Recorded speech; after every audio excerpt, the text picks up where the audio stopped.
affected them. I mean, the sun and everything. What does he want? I mean, if he feels they could have won, because that's what he was indirectly saying, they could have won this game. Just imagine what's going to happen. That shows you the confidence they have. They have that coming to Lagos. They know at the back of their mind that they are better than what they gave out. So going into the second leg at home, they know just 1-0 would do the magic for them. So they know they just want to press. And in the first 10 minutes, that's the way they play.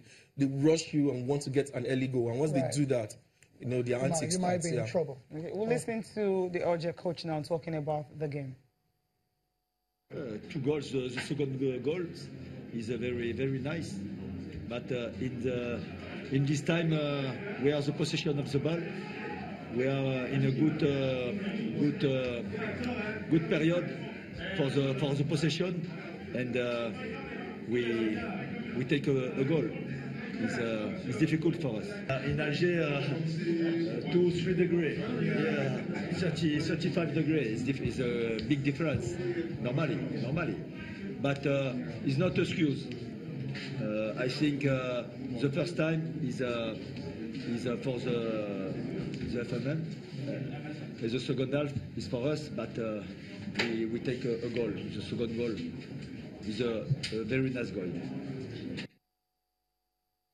I think he loved that second goal. That was a thunderbolt, that bullet there. Absolutely. Bernard Christoni. Okay, now let's move over to the CAF Confederation Cup, where you have Akko United losing away from home, and of course Enyimba, winning by 2-0, also away from home. What do you make of this result, Chijoke? For Enyimba, that was their 100th. Over 100 games in CAF competitions, and that's nice. About that's like 108. Yeah, the only Nigerian sides that have done above 100 games. So it shows you how strong and they are experienced. They have the pedigree and everything, and they've never considered a goal against the Benin side. So that's just continues, and they even lost the penalty in that game. So that means we have more. So Enyimba coasting, and for Akwa United, it's like they're showing a habit of losing the first games and struggling to win the second game. Remember that the first lost at home. Round, they lost at home, went away to win. That's the difficult part. Again, they've lost the first leg again, but it's a good result for them. Coming back home to the nest of champions, I expect them to get the win required to move on to the next phase. Okay, we'll see what's going to happen in that. We'll see. I mean, it's not too far away. Return legs will be played on March the 18th. So both Nigerian sides playing at home as well. So advantage to them, right? Both of them hopefully they can take advantage of it. You don't have a choice. Both of them winning also, that's just it. They don't have a choice. Good as through. I Akwa needs to fight, but they have the players to do it. So they are very good. They did it when they lost at home, and they went away to win. So I think they can also do it. They play good football too, so they should go through. So both are going through. Okay. I mean, the only team I'm concerned about right now is just MFM. It's MFM, right? You already said you're not going to make it. It's going to be. Let's move on. Okay, talking about a huge one. 98 days to the World Cup, right? Yes. And the trophy is still here. Yeah, you're right. Yeah, yesterday. 11 a.m. the Abuja National Stadium, of course, at Abuja Airport, International Airport, in Azikiwe, and expectedly had to make its way to the presidential Only villa. right.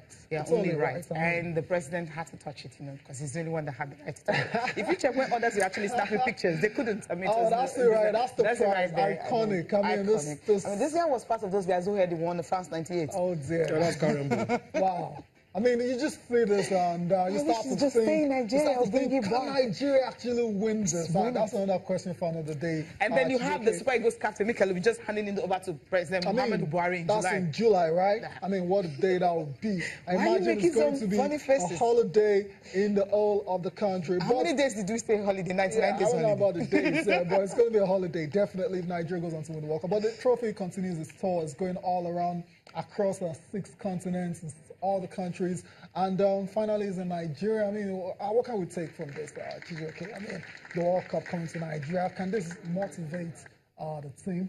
That's a chance team also. Yeah, that's a chance team on the side as well. They're also welcomed by the president. I think it's a good one. FIFA is just trying to create awareness for the World Cup, and it's good the World Cup touched down in Nigeria. I don't know when next it will come around, but Yeah, next World Cup. Next Come on, World Cup. yeah. Just But let's continue with the pictures we were seeing. The president also received, it was a presidential reception, kind of, for the Chan team who came second in Morocco. Good one.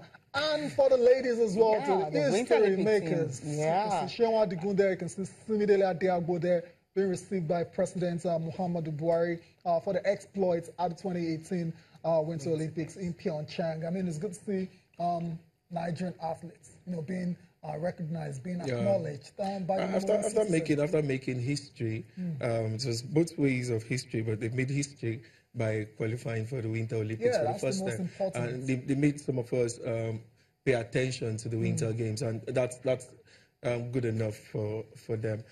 For the World Cup, the question you asked if Nigeria will win the World Cup anytime soon. That's a question from let's not go into that. Let's wait till the tournament starts. You know what? Let's listen to the president now talking about the World Cup trophy, the Winter Olympic team, and also the Chan Eagles. We are all honored to receive our ladies who represent us at the Winter Olympics, which took place recently in South Korea. I am proud to note that Nigeria is the first African country to qualify for the 2018 FIFA World Cup. The federal government will ensure that necessary support is given to facilitate preparations for successful participation of the Super Eagles at the 2018 FIFA World Cup in Russia. We recognize the role of football, not only as a rallying point and unifier for our country, but also as a huge platform for the empowerment of our teaming and talented youth. We appreciate that the task of harnessing the potentials and empowering our youth through sport can be achieved through effective partnership and collaboration with the private sector. Yeah, more support for all the teams, especially for the Super Eagles. For the Chan Eagles, I love the reception, and also for the Winter girls, I also love that reception, because when you are honored like that, I mean, sometimes we never dreamt of meeting the president. You know, when you get to meet your president, you know how good it can be. How big can it get? Big. Have you ever had a presidential handshake? I've had a governor's handshake. You always have a governor handshake, I understand. You always have that. That's close. It's close. Someday. It's close, right? Someday, right? Someday. Okay, what capacity? Just something remarkable. Maybe someday. Going to curling. But the attention is not for me, it's for the guys that are being honored anyway. We need to go on a break. When we come back, we'll be talking about the UEFA Champions League.